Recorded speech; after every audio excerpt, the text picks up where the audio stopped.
कांचनाता श्रीचक्रधराजी करी प्रार्थना मी स्वीकारी सोजी करी प्रार्थना मी स्वीकारिलोजी जगी रक्षिता तारिता तुझी थोर जगी रक्षिता तारिता तुझी थोर प्रभुजी कृपा कर मजवर कृपा कर प्रभुजी कृपा कर मजवर कृपा कर असे सुख आणि त्याची संसाराचे असे सुख त्याचे संसाराचे नसे सुख ही नित्याने देवतांचे असे सुख ही नित्य ते देवतांचे गुरु विनान कळे शास्त्र सार गुरु विनान कळे शास्त्र सार प्रभुजी कृपा कर मजवर कृपा कर प्रभुजी कृपा कर मजवर कृपा कर तुझा मार्ग लाभे तुझ्याची कृपेने तुझा मार्ग लाभे तुझ्याचे कृपेने गुरु सुहृदांच्या त्या प्रसन्नतेने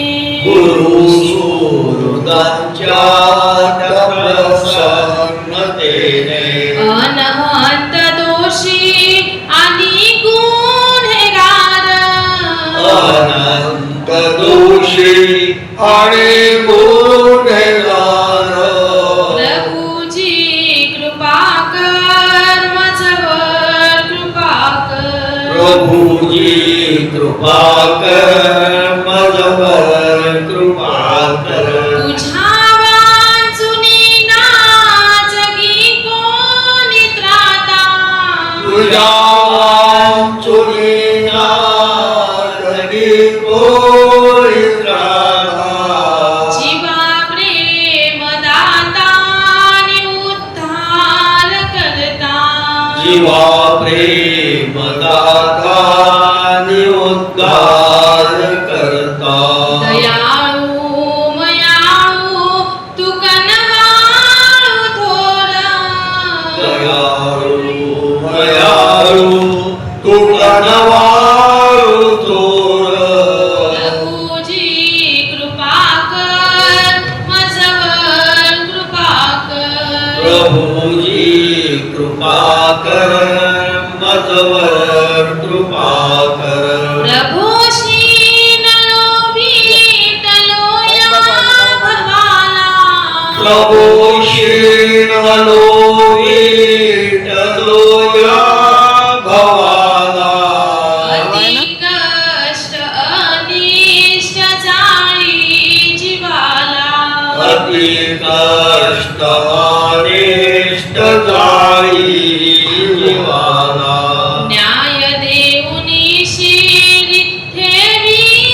अभयकार न्याय देऊनी श्री ठेवी अभयकर प्रभुजी कृपा कर मजवर कृपा कर प्रभुजी कृपा कर मजवर कृपा कर सर्वज्ञ श्री चक्रधर स्वामी की जय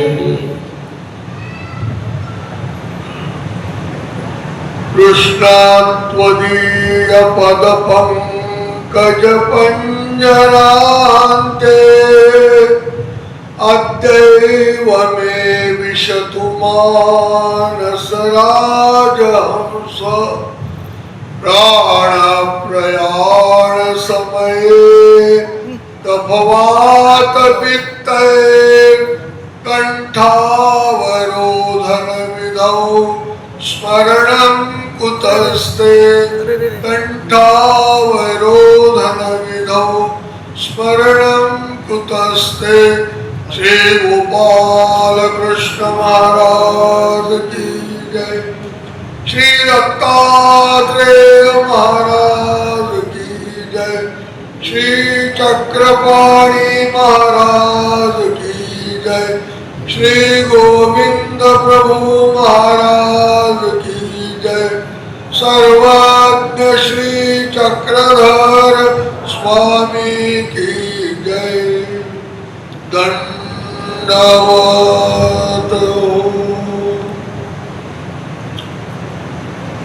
भगवान श्रीकृष्ण चक्रवर्ती महाराजांच्या अमोघा लीळांचं आपण श्रवण करीत आहात।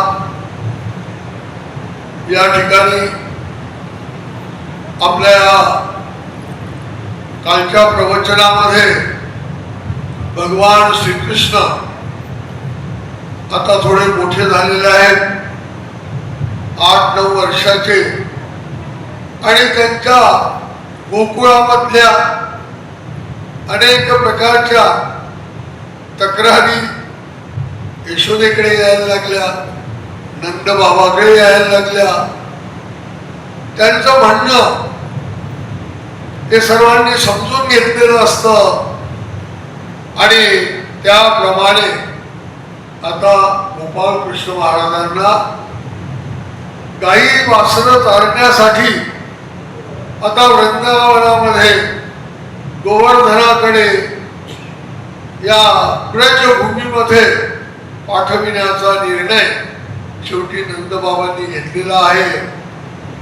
त्यांच्याजवळ घोगडी, काठी आणि त्यामध्ये सर्व अशा प्रकारचे सवंगडी, आणि या सर्व सवंगड्यांसह गोपाळ कृष्ण महाराज गाई वासरं चारण्यासाठी मग ते वनामध्ये ब्रजभूमीमध्ये निघालेले असतात। आणि त्या ठिकाणी प्रत्येक जण आपापली शिदोरी घेऊन जात असतो आणि त्या शिदोरीचा एक चांगला परिणाम गोपाळ कृष्ण महाराजांना या निमित्ताने जाणवून द्यायचा असतो की बाईकडे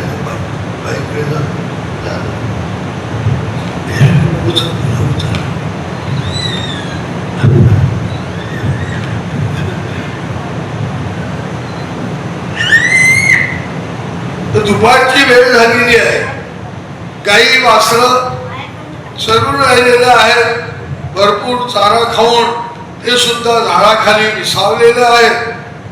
यमुनेच्या तीरावर सर्व गोप सवंगडी बसलेले आहेत, सर्वांना भुका लागलेल्या आहेत।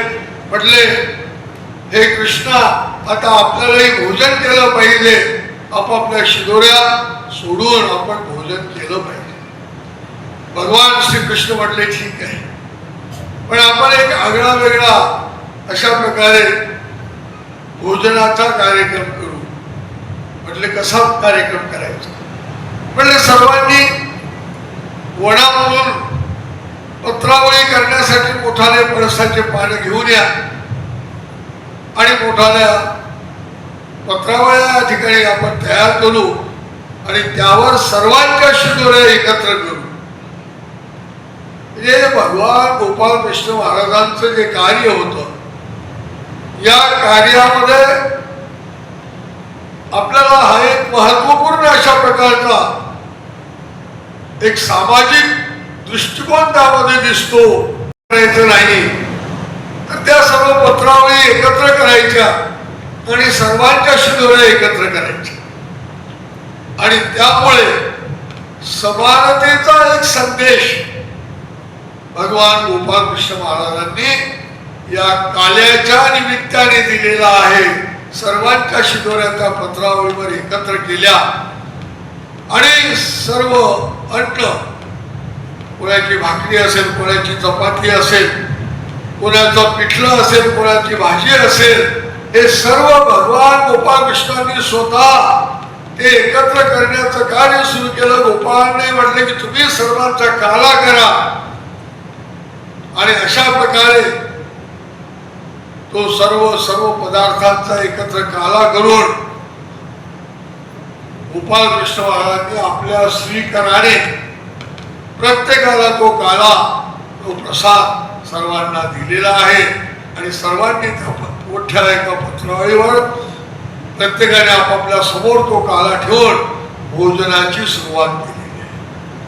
आज या काल्याचं महत्व एवढं आहे की समाजामध्ये, आपल्या भारतीय संस्कृतीमध्ये कुठल्याही देवी देवतेचा कार्यक्रम असू द्या, पण शेवटच्या दिवशी काल्याचं कीर्तन असतं आणि काला असतोच असतो. याचं कारण हे की आपसामधला जो भेदभाव आहे, उच्च नीचता आहे, माणसाने निर्माण केलेला अस्पृश्यता हा जो भाव आहे, यामुळे निर्माण झालेली जी उच्च नीचता आहे, या सर्वांच्या विषमतेचा खऱ्या अर्थाने निर्मूलनाचा जो कार्यक्रम म्हणजे काल्याचा कार्यक्रम आहे. आणि अशा प्रकारे भगवंताने सर्वांना तो काल्याचा भोजनाचा आस्वाद घ्यायला लावलेला आहे. अमृताहुनी गोड अशा प्रकारे तो भगवंताच्या श्रीकराचा स्पर्श झाल्यामुळे तो काल्याचा प्रसाद सर्वांना आवडला. आणि स्वामींनी आपल्याला सांगितले, रेदिया चैत्या धरू भरीजे, सर्व पदार्थ एकत्र कालवून खा. प्रत्येक पदार्थ वेगवेगळा ठेवला तर त्या वेगवेगळ्या पदार्थाची वेगवेगळी चव तुम्हाला येईल. आणि मग ती काही पदार्थ तुम्हाला आवडतील, काही पदार्थ तुम्हाला आवडणार नाही. मग त्या पदार्थांच्या बाबतीतही भेदभाव सुरू होऊन जाईल. परंतु काल्याच्या माध्यमातून जेव्हा तुम्ही सर्व पदार्थ एकत्र कालवून घेणार, तेव्हा मात्र कुठल्याही प्रकारे ती एक आगळी वेगळी गोडी त्या ठिकाणी निर्माण झाल्यामुळे त्यात कुठल्या पदार्थाची आवड किंवा निवड राहत नाही. आपण आवड करतो एखाद्या पदार्थाची, हाही एक दोष आहे. आणि एखादा पदार्थ आपल्याला आवडत नाही असं म्हणतो, हाही दोष आहे. म्हणून स्वामींनी सांगितलं, काळा करून कुस्करून ते घ्या, घ्यायचे ऐसे कुस्करुनी. आणि मग एकामागे एक तो काल्याचा घास तोंडात टाका आणि खाली उतार आहे, सहज ते आज चाललं जाईल. आवड निवड त्यामध्ये संपून जाईल. आणि अशा प्रकारे गोपाळ कृष्ण महाराजांनी सुद्धा द्वापर युगामध्ये हा गोप सवंगडी जे होते त्यांच्याकडून हा आचार करून घेतला. आणि सर्व जेवण झालेलं आहे सर्वांचं. भगवंत म्हणाले, हा काला अप्रतिम अशा प्रकारचा आणि अत्यंत पवित्र अशा प्रकारचा आहे, म्हणून अन्नाचा एक कणही शिल्लक राहणार नाही याची सर्वांनी काळजी घ्या. सर्व चाटून पुसून आपल्या पत्रावळ्या साफ करा, स्वच्छ करा. आणि मग काय, सर्व गोपाळांनी ते सर्व चाटून पुसून एक अन्नाचा कण सुद्धा पत्रावळीवर ठेवला नाही. हात सुद्धा, बोट सुद्धा चाटून पुसून खा. अन्नाचा एक कणही वाया घालू नये. आपले जे काही भोजन आहे त्यातला एक अन्नही मुंगिये आधी करोनी नेवोनी लाभा. स्वामींनी सांगितलं की त्या भिक्षांनी पवित्राचे पवित्र आहे. आता भिक्षा मागून जे झोळीमध्ये अन्न घेतात, भिक्षा घेतात, तेच भिक्षांना आहे असं नाही. तर या कार्यक्रमाच्या निमित्ताने अनेकांकडून जे बाबांनी भिक्षा मागून आणलेली आहे आणि त्या माध्यमातून कोणी धान्य दिलं, कोणी तेल दिलं, कोणी मीठ दिलं, कोणी डाळ दिली, अशा प्रकारे सर्व हे जे काही कोणी पैसे दिले असतील त्या सर्वांच्या ज्या वस्तू आणल्या गेलेल्या आहेत हेही भिक्षान्नच आहे. म्हणून भिक्षा साधूकडे जे येतात ते भिक्षेचेच पदार्थ येतात. परंतु विधी आचरायचा असतो, त्या झोळीला उपवास पडू द्यायचा नसतो. आणि म्हणून ते झोळीमध्ये ते भिक्षा केलीच पाहिजे त्यांनी. म्हणजे निमित्त विधीमध्ये राहत असतात त्यांच्याकडे ते सारं भिक्षाटच असतं. आणि म्हणून कार्यक्रमामध्ये किंवा मार्गामध्ये निमित्त विधीमध्ये आपण गेल्यानंतरही ते सर्व अशा प्रकारे भोजन केलं पाहिजे की एक अन्नाचा कण सुद्धा आपल्या पात्रामध्ये शिल्लक राहू नये. साधूनेच नव्हे तर गृहस्थाश्रमी सद्भक्तांनी सुद्धा किंवा पंथीय तर जे काही सद्भक्त येतात त्यांनी सुद्धा विचार केला पाहिजे की भरपूर भरून घ्यायचं ताट बफे असतं, मग पुन्हा कोण लाईन मध्ये लागेल, भरपूर भरून घ्यायचं मग ते जेवण काही जात नाही, मग तसंच पडू द्यायचं. हे इतरत्र तुम्हाला काय करायचं आहे ते तुमची स्वातंत्र्य आहे. पण अशा ईश्वरीय कार्यक्रमामध्ये आल्यानंतर त्या अन्नाचा प्रत्येक कण हा पवित्र आहे आणि ते अन्न वाया घालवू नये. अन्नदान ते उत्तम, सर्व दानामध्ये अन्नदान हे उत्तम दान आहे. काही इतर दान किती दिलं तरी कोणी नाही म्हणत नाही. अन्नदाना व्यतिरिक्त द्रव्यदान, वस्त्रदान, धातुदान जे काही द्या ते अतृप्तच राहते त्याची इच्छा. परंतु अन्नदान हे असं दान आहे की ते दान जेव्हा भोजन करत असतो साधक तेव्हा त्याला आग्रह करून आपण जेव्हा वाढतो तेव्हा त्याचं पोट भरल्यानंतर तो नको नको म्हणतो.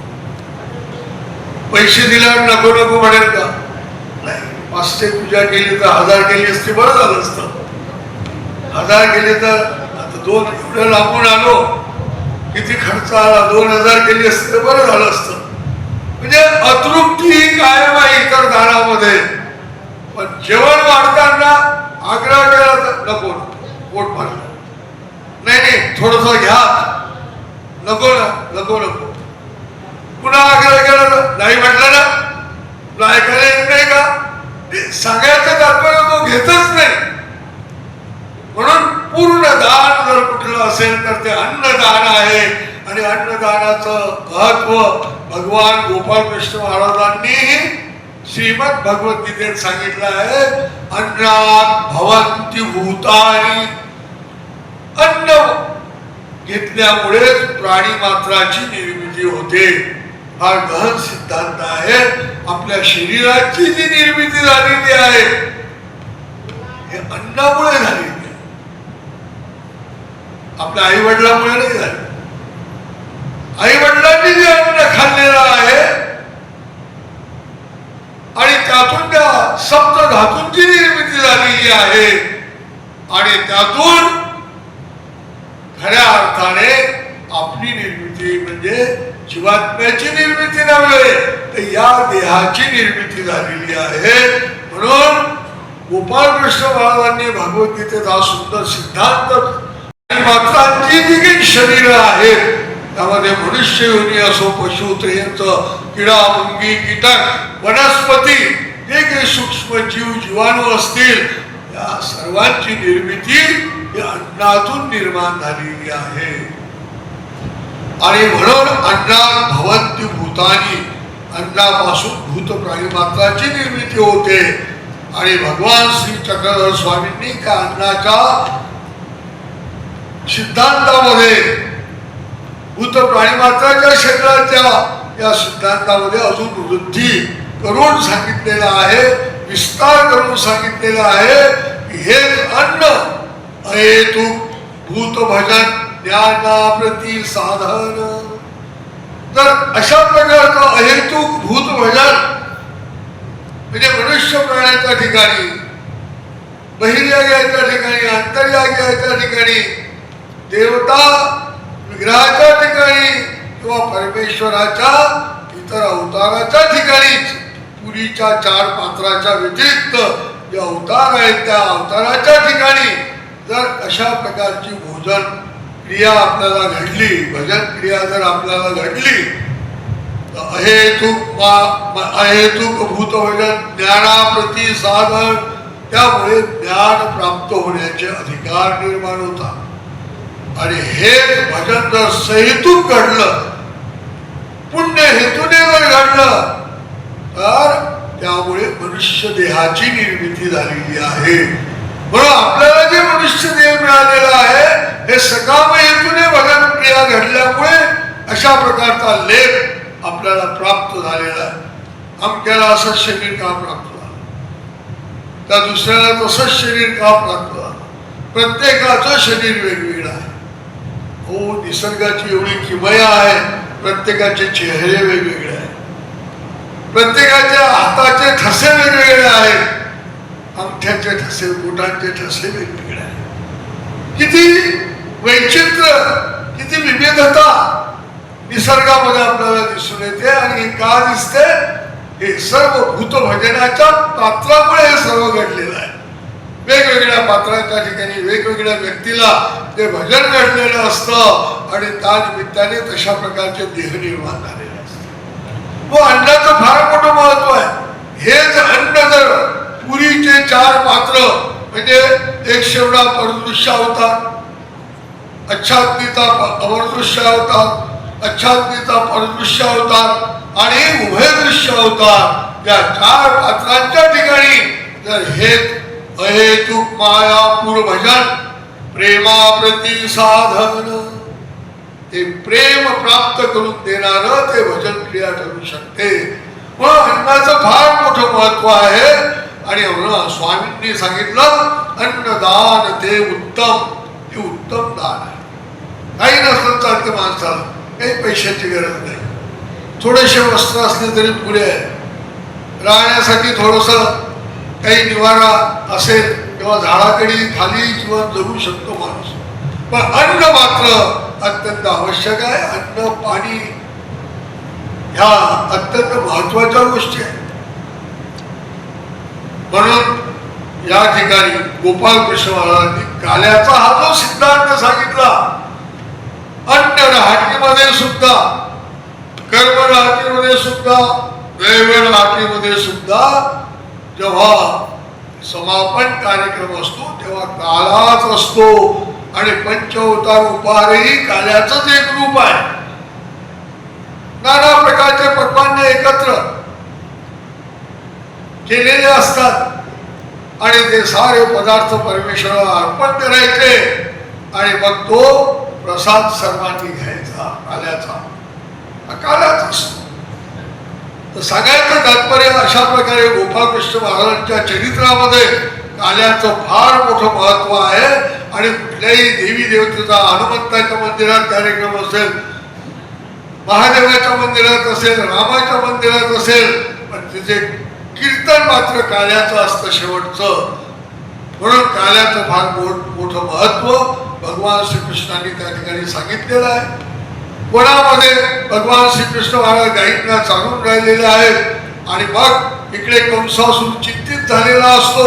म्हटले आता पाहता पाहता गोपाल कृष्ण हा कृष्ण मोठा झालेला आहे. अरे कुणी काही विचार करतं का नाही का मला आता सैन्य घेऊन जावं लागेल युद्ध करण्यासाठी. सर्व सभा बसलेली आहेत. ते म्हणतात तुम्ही घाबरू नका. एक राक्षस उठतो आणि तो म्हणतो मी एक अश्वाचं म्हणजे घोड्याचं रूप धारण करून जातो. आणि गोपाल कृष्णाला अत्यंत एकटा पाहतो आणि तिथे अगदी मारूनच टाकतो. तुम्ही काही चिंता करा. मग त्या ठिकाणी घोड्याच्या रूपामध्ये तो एक राक्षस येतो. काही राक्षसाला गोपाल कृष्ण मारून टाकतो. आता राक्षस मारण्यासाठी आपल्याला वेळ नाही जास्त आणि हिंसा आपल्याला जास्त काही करायचे. हे स्वामी भगवान श्रीकृष्ण महाराज करून राहिले. मग अघासूर येतो, सर्पाचं मोठं अवाढव्य रूप घेऊन येतो, तोही ठार होऊन जातो. एक एक राक्षस जो येतो, अघासूर, अश्वासूर, त्यानंतर एक बैलाचं रूप धारण करून आलेला असतो. बैलांमध्ये गाईमध्ये तो मिसळतो आणि एकटं पाहतो गोपाल कृष्णाला आणि गोपाल कृष्ण महाराजावर धावून येतो. त्याचे दोन्ही शिंग घेऊन घरघरा भगवान श्रीकृष्ण फिरवतात आणि आपटून त्यालाही सुख फळाला पाठवतात. अशा प्रकारे हळूहळू गोपाळ कृष्ण महाराज मोठे होत चाललेले, 11 वर्षाचे झालेले. वरून एक दिवस आपला नंद राजा त्या एक दिवस यमुनेच्या डोहामध्ये स्नान करण्यासाठी उतरतात आणि वरुणाने तिथूनच नंदराजाला वरुण लोकांमध्ये नेलं. म्हटले आता या कृष्णाचं खूप मोठं महत्व वाढून राहिलेलं आहे. एवढा काय चमत्कारिक आहे पुरुष, याचं किती सामर्थ्य आहे आपण पाहू. आता नंदालाच नेलं म्हणजे याला यावंच लागणार. आणि सर्व घाबरून गेलेले लोक नंद बुडाला म्हणून आक्रोश सुरू झालेला आहे. आणि तो या इकडे वनामध्ये गोवर्धनामध्ये आलेल्या त्या गोप सौंदर्यांना आणि बालकृष्णालाही तो निरोप कळालेला आहे. लगेच गोपालकृष्ण धावत गेले त्या ठिकाणी. यमुनेच्या डोहामध्ये ज्या ठिकाणी नंदाबाबा स्नान करण्यासाठी उतरले होते त्या डोहामध्ये गोपालकृष्णांनी उडी मारली. सर्व घाबरून गेले. नंद बाबाही गेले. आता कृष्णाने उडी मारली. आता काही खरं नाही. पण गोपालकृष्ण महाराज सरळ त्या पाण्याच्या माध्यमातून वरुण लोकांमध्ये त्या ठिकाणी गेले. आणि त्या ठिकाणी वरुणाने पाहिलं की कृष्ण म्हणजे साधारण पुरुष नाही, महापुरुष नाही, हा प्रत्यक्ष ईश्वर पुरुष आहे. आणि म्हणून सर्वांनी पूजा केली. आणि पूजा केल्यानंतर म्हटले नंद बाबाला हे तुमच्याकडे सोपवून देतो म्हटले, यांना घेऊन जा. आणि गोपालकृष्ण महाराज नंदाला घेऊन मग आले वर. अशा अनेक क्रीडा त्या ठिकाणी चालल्या. एक दिवस चेंडू फळीचा खेळ खेळत असतात. हा चेंडू फळी म्हणजे फळीने चेंडूला मारायचं. म्हणजे आजचा जो क्रिकेट आहे, आता मॅच चालू आहे. बरेच तरुण लोक, क्रिकेटचे शौकीन लोक मोबाईलवर सतत व्यस्त असतात. क्रिकेट कोणाच्या किती धावा झाल्या, कोणाचे किती रन झाले. तर याची जी सुरुवात आहे क्रिकेटची, ती भगवान श्रीकृष्णाच्या चरित्रातूनच क्रिकेटचा उद्गम झालेला आहे. चेंडू फळीने चेंडू मारायचा. आता बॅटने बॉल मारतात. आहे का बॉल म्हणजे चेंडू, बॅट म्हणजे फळी. अशा प्रकारे चेंडू फळीचा खेळ चाललेला असतो. आणि गोपालकृष्ण महाराजांकडे बॉलिंग आलेली असते, चेंडू मारायचा असतो. आणि गोपालकृष्ण महाराजांनी काय केलेलं आहे की त्या परिसरामध्ये कालिया नागाने एक ठाण मांडून बसलेला असतो यमुनेच्या एका विशाल डोहामध्ये. आणि त्या कालिया नागाचं जे विष आहे ते विष त्या यमुनेच्या पाण्यामध्ये मिसळत चाललेलं असतं. आणि त्यामुळे गाई ढोरं मनुष्य प्राणी सुद्धा न कळत जर तिकडे उताराकडचं ते पाणी प्यायला लागले की मरून जात असत. काही लक्षात येत नसेल की कशामुळे मरतात लोक, कशामुळे जनावर मरतात. पण त्या ठिकाणी मग लक्षात आलेलं असतं लोकांच्या की कालिया नाग नावाचा हा 5 फळांचा 5 फळं असलेला हा विशाल काय साप या डोहामध्ये राहतो. गोपालकृष्ण महाराजांना सर्वांनी सांगितलं की तिकडे जाऊ नको कृष्णा, आपण खेळ त्या पाण्याकडे जायचं नाही. गोपालकृष्ण म्हणतात का नाही जायचं. म्हटले त्या डोहामध्ये कालिया नाग त्या ठिकाणी राहतो. म्हटले ठीक आहे. आणि अशा वेळेला गोपालकृष्ण महाराज म्हणजे सर्व भक्तजनांचं रक्षण करणारे, सर्वांचा म्हणजे पालनहार असलेला, तारणहार असलेला हा भगवान श्रीकृष्ण महाराज त्या कालियाला त्या ठिकाणावर पिटाळून लावण्यासाठी जोराने चेंडू फेकतात. तो फळीवर न फेकता अगदी तो पार वरून तो चेंडू जातो आणि बस त्या यमुनेच्या डोहामध्ये तो चेंडू पडतो. आणि त्या ठिकाणी कृष्णाला सर्वजण म्हणतात, कृष्णा अरे एवढ्या मोठ्या चेंडू फेकायचा असतो का? फळीला लागला पाहिजे अशा प्रकारचा फेकायचा असतो. एवढ्यानं कसं काय फेकला तू? आता तो चेंडू कोण आणणार? तो कालिया नागाच्या डोहामध्ये जाऊन पडलाय. कृष्ण म्हटलं मी आणतो, तुम्ही कशाला चिंता करता. ते गोप सौंदर्य म्हणायला लागले हो तू चेंडू फेकला पण तू आणणार कसा. म्हटली मी बरोबर आणतो, तुम्ही चिंता करू नका. आणि धावत पळत गोपाळकृष्ण महाराज जातात, कदंबाच्या त्या झाडावर चढतात आणि त्या ठिकाणी उडी मारतात. आणि उडी मारल्याबरोबर त्या कालियाच्या डोहामध्ये तिथे प्रवेश करतात. कालिया नाग अत्यंत गाढ सुस्तावून झोपलेला असतो आणि त्या नागाच्या राण्या त्या ठिकाणी गोपाळकृष्णाने उडी मारल्याबरोबर त्या कृष्णाकडे पाहतच राहतात, वेधून जातात. त्या कालिया नागाच्या त्या नागिनी राण्या त्या वेधून जातात आणि म्हणतात की कोण आहात आपण, लवकर इथून जा. आमचा पती जर उठला तर आपल्याला निष्कारण तो त्रास देईल. असं ते या पाण्यामध्येच कोणी येऊ शकत नाही, पण आपण आला, आपण काहीतरी थोर पुरुष कोणीतरी आहात, आता लवकर इथून जा. तेव्हा भगवंत म्हणतात मी असाच जाणारा नाही. तुमच्या पतीने जे सर्वांना जेरी सांगलेलं आहे, सर्वांना म्हणजे त्रास देणं सुरू केलेलं आहे, यमुनेचं पाणी विषमय करून टाकलेलं आहे, विषाक्त बनवलेलं आहे. ते पाणी कुणी पिऊ शकत नाही असं बनवलेलं आहे. पाणी हे सार्वजनिक जीवन आहे, पाण्याला जीवन म्हटलं गेलेलं आहे. पाण्यावर खऱ्या अर्थाने आपलं शरीर चालतं. पाणी ही एक अन्नच आहे, हवा ही एक अन्नच आहे. आणि म्हणून या जगामध्ये पाणी हे अत्यंत महत्वपूर्ण मूल्य आहे आणि ते पाणी सर्वांपर्यंत पोहोचलंच पाहिजे. ते पशु प्राणी मनुष्य यांना तर पोहोचलंच पाहिजे, पण अन्न ज्यामुळे निर्माण होतं अशा वनस्पतीपर्यंत ते पोहोचलं पाहिजे. शेतामध्ये ते पाणी मिळालं पाहिजे. म्हणून पाण्यासारखं खऱ्या अर्थाने सार्वजनिक जीवन मूल्य हे जर तुम्ही घाण करत असाल, विषाक्त करत असाल, प्रदूषित करत असाल तर तो दंड तुम्हाला दिलाच पाहिजे. आणि म्हणून मी कालिया नागाला आता आव्हान देतो.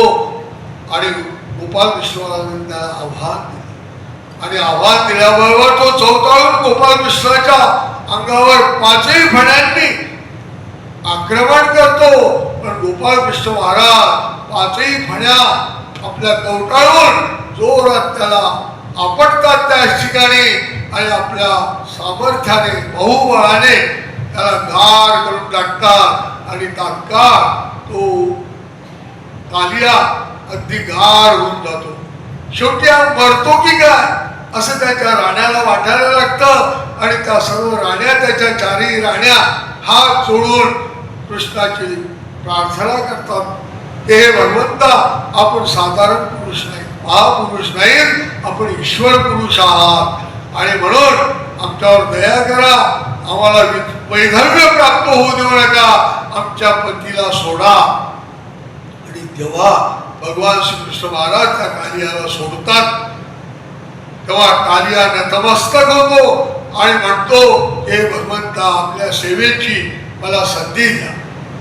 आपण जे वर जाणार ते असेच जाऊ नका, माझ्या फणांवर मी तुम्हाला वर घेऊन जाणार, एवढी तर सेवा मला घडू द्या. हा कालिया नाग सुद्धा शरण आला गोपाळकृष्ण आणि गोपाळकृष्ण महाराज त्याच्या फणांवर चढतात, उभे राहतात आणि तिथे आपल्या कमरेची बासरी काढतात आणि बासरी वर वाजवत वाजवत नागाच्या फण्यांवर वर पाण्यावर येतात आणि इकडे सारा हाहाकार पसरलेला असतो. गोकुळामध्ये वार्ता गेलेली असते की कृष्ण चेंडू आणण्यासाठी डोहामध्ये उडी मारतो आणि अजून आलेला नाही. पाणी मात्र खूप खालीवर होत असतं, जणू काही उकळल्यासारखं पाणी त्या डोहामध्ये उकळ्या फुटल्यासारखा त्या वाहत असतं पाणी आणि काठावर सर्व लोक जमलेले आहेत. यशोदा माता, नंद बाबा सर्व आलेले आहेत आणि घाबरून गेलेले आहेत सर्व. आणि त्याच वेळेला गोपाळकृष्ण महाराज बासरीचा मधुर स्वर काढत त्या ठिकाणी वर आलेले आहेत आणि सर्वजण आनंदित झाले. गोपाळ कृष्ण महाराज की जय म्हणत गोपाळ कृष्णाचा जय जयकार करायला लागले. आणि म्हटले एवढा मोठा कालिया नाग, पण त्याला सुद्धा गोपाळ कृष्ण महाराजाने शरण आणलं आणि त्याच्या फणांवर गोपाळ कृष्ण महाराज आले.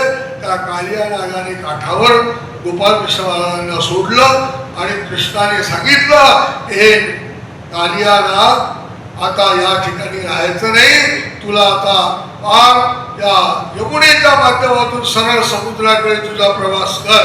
आणि मग तो महाभयानक नाग गोपाळ कृष्णाचा अभय प्राप्त होऊन तो समुद्राच्या परिसरामध्ये निघून जातो.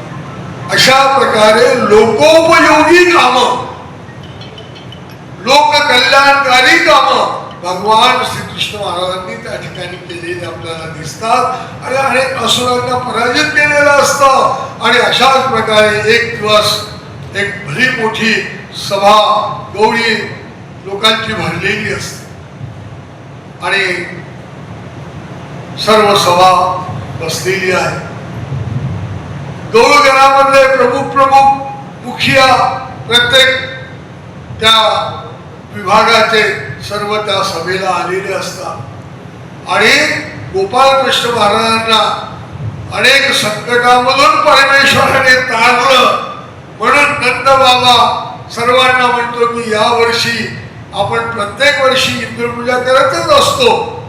आपल्या कुलधर्माप्रमाणे, कुलाचाराप्रमाणे कुलदैवत आपलं जे इंद्र आहे त्याची पूजा आपण करतच असतो.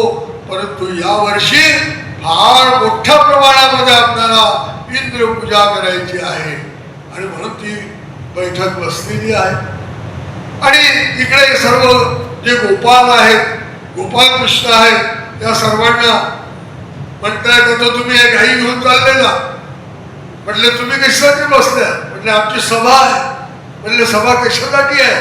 म्हटले यावर्षी इंद्राचा महोत्सव करायचा आहे. असं आहे का? म्हटले आम्हाला सभेत बसण्याचा अधिकार असलाच पाहिजे.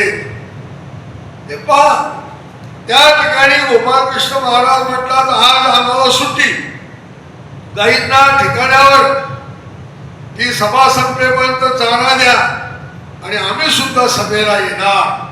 आणि मग म्हटले हे बालक या सर्व सौकर्यांना घेऊन गोपाळ कृष्ण महाराज सभेत आले. म्हटले कशाला आले इथे? इथे निष्कारण वळवळ करतील, इकडे तिकडे फिरतील, त्रास देतील, हलकल्लोळ करतील, त्या सभेचं औचित्य भंग होऊन जाईल. म्हटले तुम्ही आता थांबले ते काही हरकत नाही, पण तिकडे बसा. मागे बसवलं आणि गोपाळ कृष्ण महाराज नंद बाबाजवळ बसले आणि सभा सुरू झाली. म्हटले यावर्षी इंद्राचा फार मोठा उत्सव करायचा. दीपावलीचा जो अमावस्येचा दिवस असतो लक्ष्मी पूजनाचा, त्यानंतर दुसरा दिवस जो असतो तो इंद्रपूजेचा दिवस असतो. आणि त्या दिवशी फार मोठ्या प्रमाणामध्ये आपल्याला कार्यक्रम करायचा आहे. म्हटले अशा प्रकारे कोणी काही मत मांडायला लागला, कशा प्रकारे कार्यक्रम केला पाहिजे, कार्यक्रमाचं स्वरूप कसं असलं पाहिजे, वेगवेगळ्या प्रकारे चर्चा त्या ठिकाणी चालू झाली. आणि म्हटले त्या ठिकाणी वेदोक्त ब्राह्मणांना त्या ठिकाणी बोलवून इंद्राचा महायज्ञ आपण केला पाहिजे. आणि मग लगेच गोपाळ कृष्ण नंद बाबाजवळ उठून उभे राहतात. म्हटले दरवर्षी तुम्ही इंद्राची पूजा करता, इंद्र काय देतो आपल्याला? ते म्हटले इंद्र पाणी देतो, पाऊस पाडतो. इंद्राकडे काय आहे? म्हटले अरे इंद्र सुद्धा एक देवता आहे आणि ही देवता पूर्ण परब्रह्म परमेश्वराच्या आज्ञेने माया यांना जशी प्रेरणा देते, चेतवते, मायेच्या माध्यमातून हे सर्व कार्य या जगाचं चालतं. मय्याध्यक्षेन प्रकृती सुयेते सचराचरम. गीतेमध्ये भगवंताने आज उल्लेख केलेला आहे की माझ्या अध्यक्षतेखाली माझी जी योग माया आहे, चैतन्य माया आहे, ती माया संपूर्ण जगाचं कार्य चालवित असते. तो सिद्धांत या नंद गवळ्यांच्या त्या सभेमध्ये गोपाळकृष्ण महाराज मांडतात. ते तत्वज्ञान ऐकून सर्व अवाक होऊन जातात. अरे म्हटलं मग नंदाची पूजा नाही करायची तर कुणाची करायची? म्हटले ज्या गोवर्धनावर आपण आपल्या गायी चारतो, 12 कोस औरत चौरस अशा प्रकारचा तो गोवर्धन, आणि त्या गोवर्धनाचा आधार आपल्याला आहे. त्या गोवर्धनावर गवत, झाडं, झुडपं हे सर्व आपल्या उपयोगाच्या वस्तू निर्माण होतात.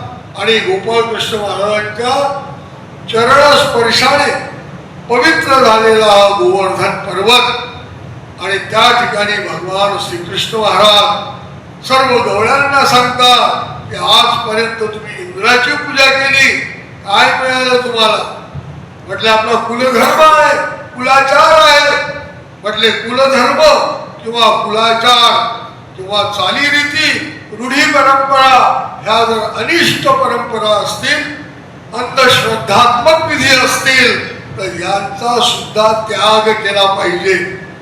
कुणी जर आपल्याला ज्ञान देऊन समजावून सांगत असेल की हे कुलधर्म, कुलाचार, रूढी परंपरा ह्या कुणीतरी मानवाने निर्माण केलेल्या आहेत, कुणीतरी देवी देवताच्या एखाद्या सिद्ध साधकाने लावून दिलेल्या पद्धती आहेत, किंवा कर्मकांडाच्या माध्यमातून या समाजामध्ये रूढ झालेले विधी आहेत, या विधींच्या माध्यमातून समाजाला कुठेतरी बंदिस्त करण्याचा, बांधण्याचा प्रयत्न झालेला आहे.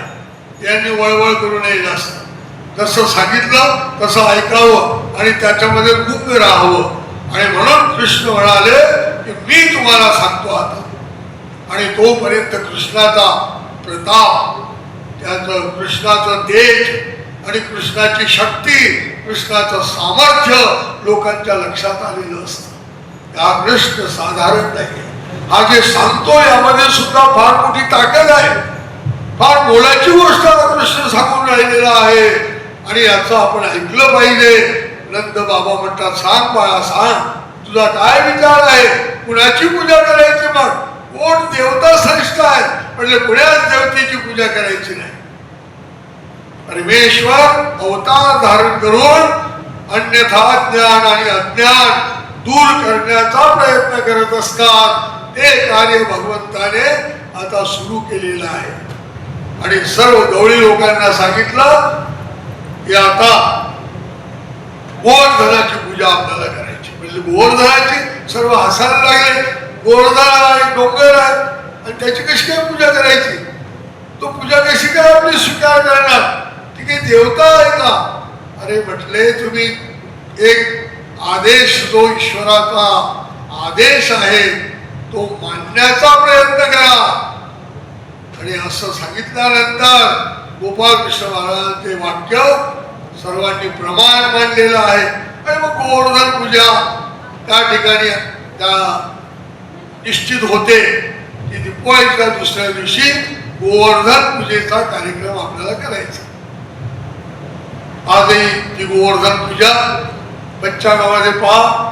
पहिल्या दिवशी म्हणजे अमावस्येच्या दिवशी लक्ष्मीपूजन असतं, आणि प्रतिपदेच्या दिवशी बलिप्रतिपदा म्हणतात, पण त्या दिवशी गोवर्धन पूजा म्हणून उल्लेख लिहिलेला असतो. हा गोवर्धन भगवान श्रीकृष्ण महाराजांच्या संपूर्ण लीळा क्रीडांनी पवित्र झालेला. या टोकापासून त्या टोकापर्यंत गायी वासरं चारता चारता आणि अनेक लीळा क्रीडा करता करता त्या ठिकाणी तो पवित्र झालेला असतो. आणि म्हणून गोपाळकृष्ण महाराज तो आदेश देतात, यत्र यत्र परेशस्य चरणां भुज सन्निधी तत्र तत्र नमस्कारो केशवं प्रतिगच्छति. जिथे जिथे भगवान श्रीकृष्णाचा स्पर्श झालेला आहे तिथे तिथे ते भूमी पवित्र झालेली असते. आणि म्हणून गोपाळकृष्ण महाराज त्या संबंधाचं, आपल्या संबंधाचं महत्व पटवून देतात आणि गोवर्धनाची पूजा करायला. सर्व गाडी बैलांमध्ये भरून नाना प्रकारचे पक्वाने त्या ठिकाणी केल्या जातात. आणि त्यांना जे जे पदार्थ करता येतील ते पदार्थ त्या ठिकाणी केल्या जातात. त्या ठिकाणी गोवर्धन पूजा अन्नकूट पर्वत म्हटला गेलेला आहे. परत त्या गोवर्धन पूजेच्या पुढे अन्नकूट पर्वत म्हणजे अन्नाचाच एक डोंगर तयार होतो गोवर्धनाच्या समोर. एवढे पदार्थ त्या ठिकाणी असतात. पंचावतारामध्ये आपण फार कमी ठेवतो, एवढंच ताट असतं आणि जेवढे ठेवतात तेवढेच. तिथं तो पर्वतासारखा ढीग तयार होतो अन्नाचा. आणि म्हटले एवढं अन्न गोवर्धनाला आपण समर्पित करतो, हे स्वीकार करेल का म्हटलं गोवर्धन. तर त्या ठिकाणी गोपालकृष्ण महाराज विज्ञान सामर्थ्याने त्या गोवर्धनामधून एक भला मस्त वाल एक बैल निघतो, गोरा निघतो आणि तो सर्व अन्न भक्षण करायला लागतो. आणि सर्व गोपाल आनंदित होऊन जातात. पुन्हा गोपाल कृष्ण महाराजांचा जय जयकार त्या ठिकाणी होतो की आजवर इंद्राने कधीतरी तुमचं अन्न खाल्लं का.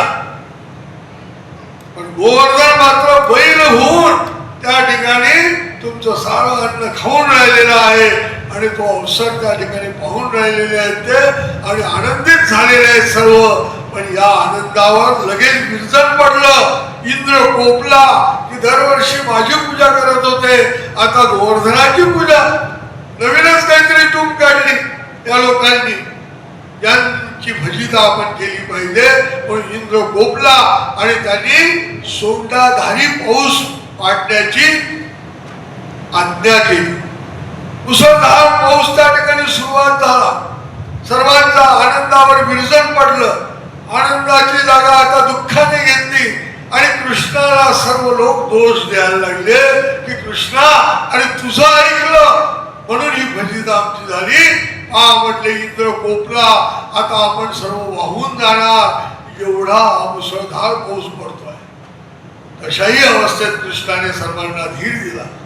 गोपालकृष्ण महाराज म्हणतात घाबरू नका. किती संकट तुमच्यावर आलं तरी डगमगून जायचं नाही, विचलित व्हायचं नाही, संभ्रमित व्हायचं नाही. ध्यान करा, चिंतन करा. परमेश्वरच यातून मार्ग काढणार आहे. आता आपण सर्वजण ज्या गोवर्धनाची पूजा आपण केली तोच गोवर्धन पर्वत उचलण्याचा प्रयत्न करू. पुन्हा त्या दुःखामध्ये सर्व लोक हसायला लागले. या कृष्णे अफलातूनच आहे. हा गोवर्धन कसा उचलायचा. म्हणले गोवर्धन कसा उचलायचा. म्हणले का नाही उचलता येणार. उचलता येतो. सर्वांची शक्ती एक म्हटली पाहिजे. मी प्रयत्न करतो, तुम्ही सर्वांनी टेका लावा. आणि गोपालकृष्ण महाराजांनी भला मोठा आपला विज्ञान शक्तीने आपला श्रीकार एखाद्या मोठ्या जेसीबी पण पाहतो त्या पंजापेक्षाही जास्त मोठा पंजा त्या ठिकाणी निर्माण केला विज्ञान सामर्थ्याने. आणि तो पंजा आत घुसला, गोवर्धनाच्या पायथ्याशी तो घातला. आजही जतीपुरामधून जे ठिकाण आहे ते त्या गोवर्धनाचं मुख्य ठिकाण आहे, जिथे गोपालकृष्ण महाराजांनी आपला श्रीकर आत घातला. आणि आत घातल्यानंतर तो एवढा विस्तृत केला की तो पूर्ण गोवर्धन पर्वत उचलला गेला. आणि म्हटलं सर्वांनी टेका लावा, सर्वांनी काड्या लावा. कोणाचे हात पुरतात त्यांनी हात लावा, ज्यांचे हात पुरत नाही त्यांनी काठीचा आधार द्या. आणि अशा प्रकारे सर्व तरुण म्हातारे मुलं या सर्वांनी आधार लावला गोवर्धनाला. आणि कृष्ण भगवंताने आपली करांगळी टेकवली. आणि इकडे बाहेर पाऊस सुरू झालेला आहे. 12 कोसाचा तो विस्तृत गोवर्धन पर्वत गोपालकृष्णांनी वर उचलला आणि सर्वांचं रक्षण त्या ठिकाणी व्हायला लागलं. कृष्ण मात्र करांगळीवर उभा आहे. एक पायावर उभा, एक पाय आडवा केलेला आहे. बासरी वाजवतोय एका हाताने आणि एक हात करांगळीचा वर टेकवलेला आहे. आणि त्या ठिकाणी सर्व पाहून राहिलेले आहे. पण काही कुटील लोक असतात, गवळी, ते म्हणतात हा कृष्ण पहा, आपण सर्वांनी आधार दिलेला आहे, जोर लावलेला आहे, पण कृष्ण मात्र फक्त करांगळी टेकून आहे. आणि मग ती चर्चा चालते, हसायला लागतात की कृष्णाला काय गरज आहे कसला आधार देण्याची, त्याची करांगळीच पुढे. असं कसं काय म्हटलं. आम्ही किती दोन्ही हात धरून जोर लावून राहतो, हात करांगळीच ठेवून आहे म्हणे. मग कृष्ण भगवंत म्हटले मी काढू का करांगळी. थोडीशी खाली गेल्याबरोबर गोवर्धन खाली यायला लागला, त्यांचे हात दुखायला लागले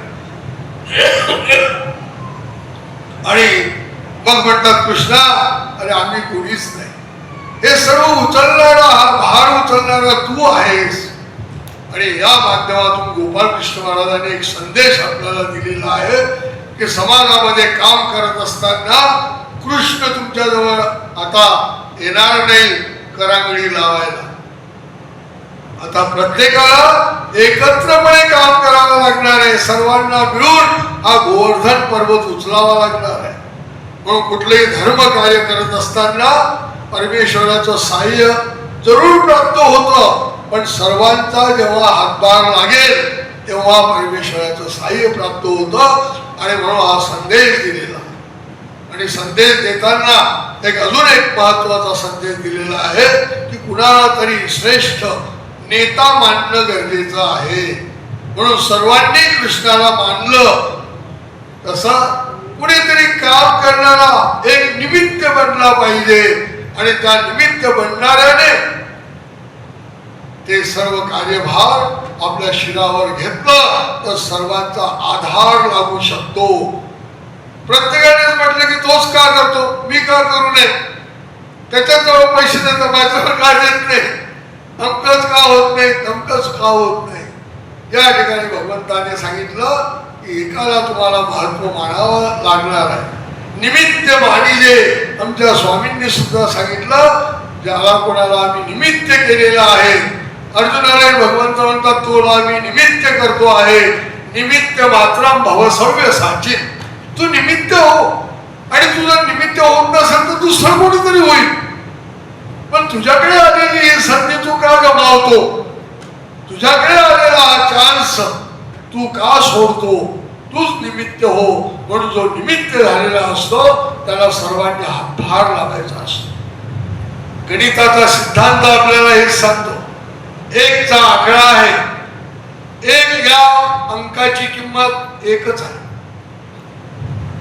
पण त्या एका बरोबर अजून दुसरा एक जर आला तर ती संख्या किती होते, 2 नाही होत, किती होते, 11 होते. म्हणून 2 जण एकत्र आले तर 11 होऊन जातात, पण एक शून्य जरी लागलं एकच्या वर तरी त्याची किंमत 10 होऊन जाते. म्हणजे शून्यासारखं अस्तित्व असणारा, काहीच न करणारा माणूस जरी एखाद्या निमित्ताबरोबर असेल तर त्या निमित्ताची किंमत वाढलेली असते. म्हणून जो निमित्त असतो त्याला एकटा आपण पाठवत नाही, त्याच्याबरोबर एक पटकन टाकणारा असतो, त्याची एकची किंमत नसते. असे काही पटकन टाकणारे असतात, काही कळत नाही त्यांना जास्त, काही ज्ञानही नसतं, काही विधी माहीत नसतात, शून्यासारखंच अस्तित्व त्यांचं असतं, फक्त सोबत असतात. परंतु त्या एकाची किंमत 10 होऊन जाते. 2 शून्य असलं तर त्याची 100 किंमत होऊन जाते. म्हणजे याच्यावर 100 लोक आहेत, त्याच्यावर 200 लोक आहेत. शून्यासारखे माणसं असलं तरी त्या निमित्ताची किंमत वाढते. असं काम करणाऱ्याच्या पाठीमागे साधारण एखादा माणूस जरी असेल की माझ्याकडनं काही होत नाही, पण हे काम करतात त्यांच्याबरोबर मी असलं पाहिजे असं जरी तुम्हाला वाटलं तर त्याची किंमत वाढते. शून्याला काहीच अस्तित्व नाही. शून्य जर म्हणायला लागेल की याच्या मागे कशाला राहू मी, याच्या पुढे जाईल, तर त्या एकाची किंमत एकच राहते. शून्याला तर काहीच किंमत नसते, पण एका बरोबर राहिल्यामुळे, मागे राहिल्यामुळे शून्याची किंमत वाढते, एकाची किंमत वाढते. अशा प्रकारचा गोवर्धनाच्या या लीळेचा उद्देश, मार्गदर्शन, एक प्रेरणा श्रीकृष्ण चक्रवर्तींनी आपल्याला दिलेली आहे. 12 कोस अवाढव्य तो गोवर्धन पर्वत सर्व गवळीजनांनी उचललेला आहे असं वाटलं त्यांना, पण खरं तो कृष्णाने उचललेला आहे. आणि ते सर्व 7 दिवस रात्र पाणी बाहेर पडलं आहे, परंतु इकडे कोणाचंही काही वाकडं झालेलं नाही. इंद्र म्हटला 7 दिवसापासून अहोरात्र पाऊस पडतो आहे, त्या कृष्णाची आणि गवळी लोकांची निश्चित फजिता झालीच असेल. आणि आता लोकांना फार मोठा संदेश जाईल की अशा प्रकारे कुठल्याही देवतेला चिडवणं किंवा देवतेला दुखावणं म्हणजे कशी आपत्ती निर्माण होते हे समजायला लागेल. आणि मग ते पाऊस थांबण्याची आज्ञा करतात आपल्या सेवकांना आणि म्हणतात पहावर काय चाललंय. गोवर्धनाच्या त्या ठिकाणी सर्व जमले आहेत, गोवर्धनाची पूजा करतायत आणि त्यावेळेला सर्व पाऊस अशा नद्यांचे लोट वाहत वाहत सर्व वाहून गेले असते. त्यांचं ते अन्न, त्यांचे ते माणसं, बैल, गाड्या, सारे गुरं ढोरं, माणसं, पोरं, म्हाताऱ्या बाया, तरुण बाया सर्व वाहून गेले असते. पाहता तर गोपाल कृष्ण महाराज करांगडी टेकून त्या इंद्रा आपल्या त्या गोवर्धनाला टेकून सर्व गोवर्धन धारण केलेलं आहे. गोवर्धन गिरिधारी लाल महाराज की जय. म्हणून आपल्या प्रत्येकाच्या देवपूजेमध्ये विद्वानांनी विचार केला की एवढी अलौकिक लीला ज्या गोवर्धनाची घडली, संपूर्ण गोवर्धनाला आतून आणि बाहेरून त्यांनी स्पर्श केला, त्या गोवर्धनाचा एक विशेष तरी आपल्या देवपूजेत असलाच पाहिजे. आणि गोवर्धन पूजा आपल्याला करता आली पाहिजे, कारण तिथे प्रत्यक्ष श्रीकृष्ण भगवंताचा संबंध आलेला आहे. आणि म्हणून अशा प्रकारे गोवर्धन गिरिधारी लाल महाराज हे नाव भगवान गोपाल कृष्णांनी धारण केलं. इंद्र गोपाल कृष्णाला शरण आला, हे प्रभू आपण कोणी माणूस नाही, आपण कोणी देवता नाही, आपण प्रत्यक्ष पूर्ण परब्रह्म परमेश्वर आहात, मला क्षमा करा. ही फार मोठी महत्वाची गोवर्धन उचलण्याची लीळा ही आठवता आली पाहिजे आपल्याला स्मरण करताना. द्वापरी श्रीकृष्ण चक्रवर्ती म्हणताना, द्वापार युगातल्या श्रीकृष्ण चक्रवर्तीचं स्मरण करत असताना त्या गोवर्धनाची लीळा आपल्याला आठवता आली पाहिजे, गोकुळातल्या लीळा आपल्याला आठवता आल्या पाहिजे, तर ते स्मरण खऱ्या अर्थाने लेखी लागते. आणि समाजामध्ये फार मोठी जी काही जे काही चालीरीती रूढी परंपरा आणि त्या माध्यमातून लोक ज्याला ज्याला देव मानायचे ते सारे देव गोपाल कृष्णाला शरण आल्याचं आपल्याला त्या चरित्रामध्ये दिसत आहे. नागाला लोक देव मानतात, कालियानाग शरण आला, वरुणाला देव मानतात, वरुण शरण आला, इंद्राला लोक देव मानतात, तोही शरण आला, ब्रह्मा विष्णू महादेव सर्व 33 कोटी स्वर्गाच्या देवता आणि 81 कोटी 1.25 देवता अनंत ब्रह्मांडीच्या अनंत देवता कृष्णाला शरण आलेल्या आपल्याला त्या चरित्रामध्ये दिसतात. म्हणून अनंत ब्रह्मांड नायक आपण त्याला म्हणतो. आजचा हा विषय खूप रोचक होता, मनोरंजक होता, बराबर आठवून आपल्याला पुढे जायचं नव्हतं. ही लीळा शेवटची आपण आठवा, म्हणून इथेच आपण थांबू. वेळ झालेला आहे. पुढे आपल्याला त्या गोवर्धन पूजेच्या ठिकाणी जसा अन्नकूट पर्वत तिथे त्या गवळी लोकांनी निर्माण केला तेवढा आपण नाही करत, पण अनेक पदार्थ आपल्या 5ही अवतारांच्या निमित्ताने आपल्याला 5 ताटांमध्ये ठेवायचे आहेत. आणि भक्तिभावाने ती गोवर्धनाची लीळा आठवून त्या भगवान श्री चक्रधर प्रभूंच्या गाजा भक्तांच्या पदार्थांचा त्यांनी स्वीकार केला. गोविंद प्रभू बाबांनी, चक्रपाणी महाराजांनी, श्री दत्तात्रय प्रभू बाबा दररोज कोल्हापूरला भिक्षा मागतात आणि पंचाळेश्वरला दररोज नित्यदिनी भोजन करतात. आताही ते कोल्हापूरला भिक्षेचा अवसर करत आहेत आणि लवकरच पंचाळेश्वरला आत्मतीर्थावर ते येतील. आणि म्हणून सर्व अवतारांना आपल्याला वंदन करून या ठिकाणी त्यांना पाचारण करायचं आहे, विनवायचं आहे की हे प्रभू, ज्याप्रमाणे अनेक अधिकारी भक्तांचं भोजन आपण स्वीकार केलं त्याप्रमाणे हे आमचं नुकसान कदान्न आम्ही अनधिकारी लोक, परंतु जे काही आमच्या श्रद्धेतून भक्तिभावातून आम्ही समर्पण करतो त्याचा आपण स्वीकार करावा ही प्रार्थना आपल्याला करायची. एकदा 5ही अवताराचा आपण जय जयकार करायचा आहे. आणि पुन्हा जेव्हा कधी योग येईल तेव्हा गोवर्धन पर्वताच्या पुढच्या लीळा आपण पाहू. एक एक लीळा एकेका प्रवचनाचा विषय आहे, एवढ्या महत्वपूर्ण या लीळा आहेत. म्हणून गोवर्धन पर्वत ही ठेवण फार चांगली झाली आहे आपल्या आजच्या या कार्यक्रमाच्या समाप्तीच्या निमित्ताने.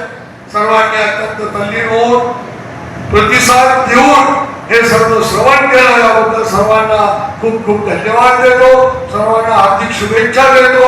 सर्व साधू संत मंडळीला दंडवत प्रणाम करतो आणि सर्व संभक्तांना हार्दिक शुभेच्छा देऊन या ठिकाणी हा विषय थांबवतो. श्री गोपाल कृष्ण महाराज की. आवाज चांगला आला पाहिजे, ते पण तो पोहोचला पाहिजे. श्री दत्तात्रेय महाराज की. श्री चक्रपाणी महाराज की. श्री गोविंद प्रभु महाराज की. सर्वज्ञ श्री चक्रधर स्वामी की जय.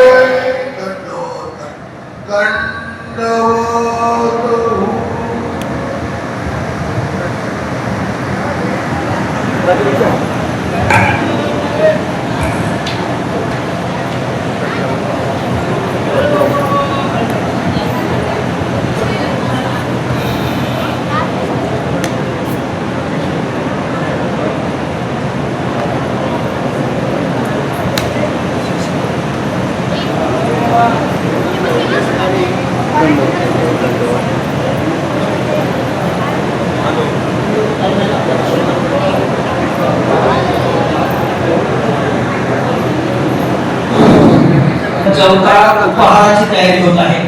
सर्वांनी या महाअवसराचा लाभ घ्यायचा आहे.